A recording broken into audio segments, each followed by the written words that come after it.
Baik, hari ini kita akan masuk ke lanjutan dari hukum dasar kimia. Jadi sebenarnya kita itu ada satu KD. Satu KD itu dia terbagi dari dua judul. Pertama itu hukum dasar kimia, kemudian stoikiometri. Nah, dalam stoikiometri itu dijelaskan tentang ada konsep mol dan macam-macam yang lainnya lah. Nah, di sini pertama-tama kita kupas dulu apa itu konsep mol. Konsep mol itu kalau misalnya mungkin agak asing buat beberapa orang yang baru dengar, mol itu dalam hal ini sama halnya dengan satuan-satuan zat lainnya. Jadi mol di sini dia menyatakan satuan yang menunjukkan ukuran jumlah partikel yang ada dalam suatu zat apapun. Misalnya kalau misalnya kita beli barang, misalnya kita beli beras itu kan masanya ada yang 50 kilo, ada yang 10 kilo, ada yang 5 kilo. Nah, itu tuh kan massa totalnya. Nah, dengan satuan kilogram. Nah, di sini dalam satu karung beras itu kan terdapat beberapa butir beras. Nah, yang dimaksud di situ adalah butir beras itu kan terdiri dari beberapa zat. Nah, atau beberapa partikel yang terdapat dalam partikel itulah yang kita berikan satuan dengan mol. Jadi sebenarnya mol ini digunakan untuk satuan partikel. Kalau misalnya bingung partikel itu apa, partikel itu adalah zat yang paling terkecil. Jadi dia paling terkecil, ya, kurang lebih kayak pengertian atom yang menurut Dalton, ya. Nah, di sini di konsep mol itu sebenarnya ada banyak. Ya, mungkin bisa lebih dari yang saya tulis di sini.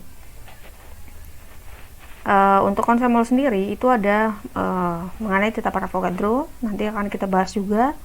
Kemudian ada massa molar, kemudian ada perbandingan koefisien. Dia juga terdapat pada gas, jadi dia ada pada gas, tetapan gas ideal, dan yang lainnya. Kemudian dia ada pada molaritas dan molalitas, dan juga ada pada fraksi mol. Nah, sebelum kita masuk ke tetapan Avogadro, di sini saya memberikan catatan bahwa 1 mol didefinisikan dengan jumlah zat yang mengandung partikel zat itu.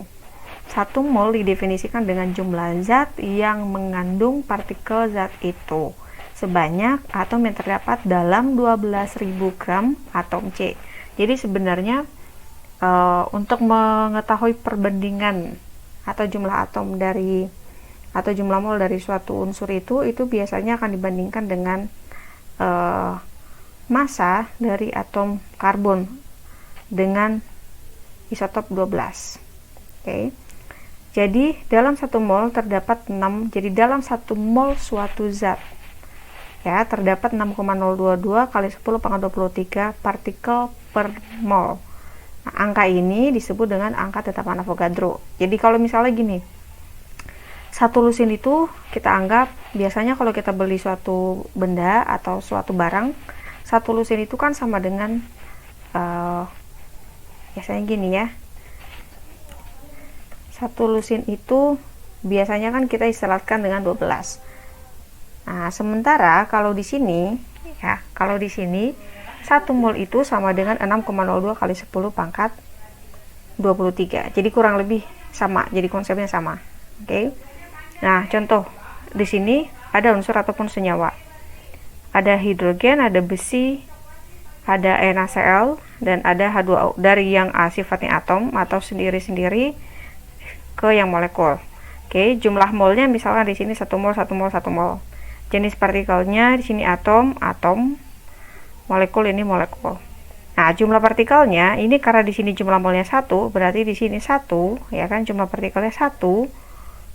Ya, jadi gini. Karena di sini 1, maka ini juga 1. 1 kali 6,02 kali 10⁻23. Kenapa harus kali 6,02? Karena setiap 1 mol atom itu sama dengan nilai dari Avogadro, yaitu 6,02 kali 10⁻23. Jadi kalau misalnya dia di sini 2 mol, misalnya di sini 2, otomatis ini dikali 2, ya. Bukan 1 lagi. Ya, kurang lebih seperti itu. Tapi karena di sini dimisalkan ini 1 mol, maka di sini ini 1 kali 6,02 kali 10⁻23. Sebenarnya ini boleh kamu tulis 6,022 ataupun 6,02. Bebas.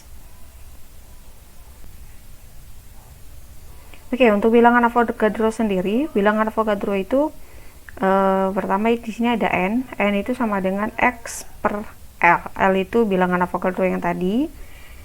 Boleh pakai yang 6,022 bebas, terserah mau pakai yang mana ya,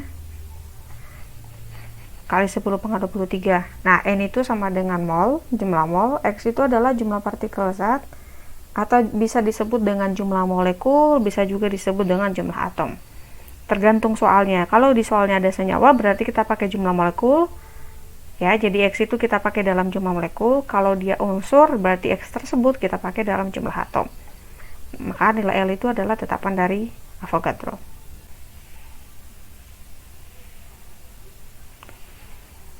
Kemudian kita masuk ke massa molar. Massa molar ini pernah kita pelajari sebelumnya di hukum dasar kimia, di mana massa molar itu atau MR ini sama halnya dengan air tambah AR. Jadi kalau misalnya ada dalam senyawa, setiap unsur itu punya nomor atom yang berbeda-beda. Nah, ketika nomor atomnya dijumlahkan, maka itu sama dengan nilai MR-nya. Baik. Kemudian untuk menentukan jumlah mol zat diketahui jika diketahui nilai massanya. Atau misalnya hubungan massa molar ini bisa dikatakan dengan hubungan massa molar MR dengan mol atau ya, kurang lebih seperti ini. Oke. Kemudian ini persamaannya, di mana mol itu sama dengan massa per MR. Massa dalam hal ini dengan satuan gram ya, massa dalam hal ini dengan satuan gram. MR, AR ini udah kita pelajari sebelumnya di hukum dasar kimia, boleh direview lagi. Dan N itu adalah mol. Oke, contoh soal nomor 1 di sini ya. Contoh soalnya, berapakah jumlah atom H dan jumlah atom O dalam jumlah molekul yang terdapat 5 mol H2O. Nah, pertama-tama yang dia tanya itu kan fokusnya ke sini dulu ya, atom H dan O. Namun sebelum kita menentukan jumlah atom H dan O-nya, kita harus menentukan jumlah molekulnya berapa. Ya. Oke, jumlah molekulnya, maka kita tentukan dulu nilai R-nya berapa. N-nya itu sudah diketahui, ini sama dengan N. Ya. Maka jumlah molekulnya itu sama dengan, otomatis ini menjadi, ini kan N sama dengan jumlah molekul per L, berarti jumlah molekulnya sama dengan N kali L. Jadi ini N itu adalah 5, yang ini kali 6,022 kali 10 pangkat 23. Begitu juga untuk menentukan nilai jumlah atom H-nya. Jumlah atom H-nya sama dengan, atau biasanya kita singkat dengan X ya, sama dengan 2. Kenapa 2 di sini? Karena jumlah H di sini dia terdapat 2. Jadi jumlah H di sini ada 2. Ya, makanya di sini 2 kali 6,022. Kenapa harus dikali 6,022? Karena kita menggunakan perbandingan Avogadro. Ya, atau ketetapan Avogadro. Nah, begitu juga untuk oksigen. Jumlah atom O-nya di sini 1 dikali 6,022 kali 10 pangkat 23. 1 karena jumlah O di sini ada sebanyak 1. Kalau O-nya di sini ada 2, maka di sini 2. Kalau O-nya di sini 3, berarti di sini juga kali 3. Baik, untuk MR-nya sendiri, untuk massa molekul relatif, contoh soalnya kurang lebih seperti ini. Berapakah, atau tentukanlah jumlah mol 20 gram senyawa CaCO3. Kalau misalnya dia tanyakan di sini kan tentukan jumlah mol, berarti yang dia tanyakan itu adalah N. N-nya berapa? Ya. Ini adalah nilai massa. Oke. Ini sama dengan massa. Ya. Ini sama dengan massa. Oke. Jadi pertama-tama kita cari dulu nilai MR-nya berapa dengan menjumlahkan setiap nilai AR yang terdapat di soal.